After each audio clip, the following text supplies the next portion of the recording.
खरं सांगायचं तर कदाचित सुरुवातीपासूनच त्यांचा ओढाच तसा होता, परंतु जनमताचा रेटा असा होता की कदाचित अण्णांना मोठं काम करावं लागलं. अण्णांनी कारण ह्या आंदोलन जे होतं 11चं त्याच्यावर माझीही चर्चा झाली होती.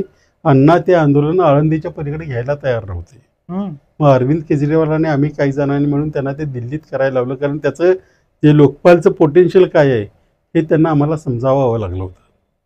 अण्णा दिल्लीला यायला तयार नव्हते, अण्णा आळंदीतच यायला तयार होते.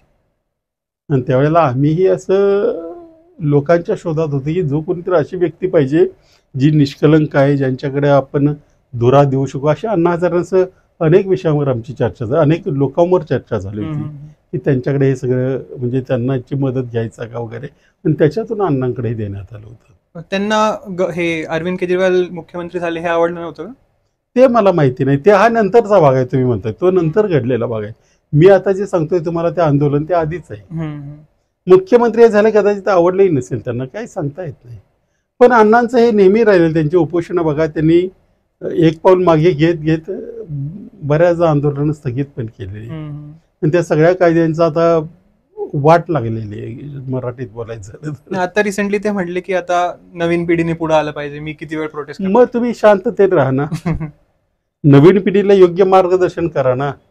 नवीन पिढीनं मणिपूरवर काय करायचं, नवीन पिढीनं सोनम वांगचुकवर काय करायचं याच्यावर बोला. तुमचे त्याच्यावर काहीच वाक्य दिसत नाहीत. किंवा नवीन पिढीनं शिक्षणाच्या बाबतीत आता काय केलं पाहिजे, शिक्षणाची वाट लागली, नवीन कायदे येत आहेत त्याच्या बाबतीत आता युवा पिढीनं काय केलं पाहिजे हे तरी सांगा ना. नवीन पिढी हे पहा, नवीन पिढी कुठल्याही काळातली असो, ती आले की त्या नवीन पिढीचं एक वैशिष्ट्य म्हणा किंवा ते निसर्गाने केलेली गोष्ट आहे की ते कदाचित त्यांना जे वाटतं ते चुकीचं पण असेल. पण ह्या वेळेला सिनियर्सचं काम असतं की त्यांना सावरणं, त्यांना सांगणं.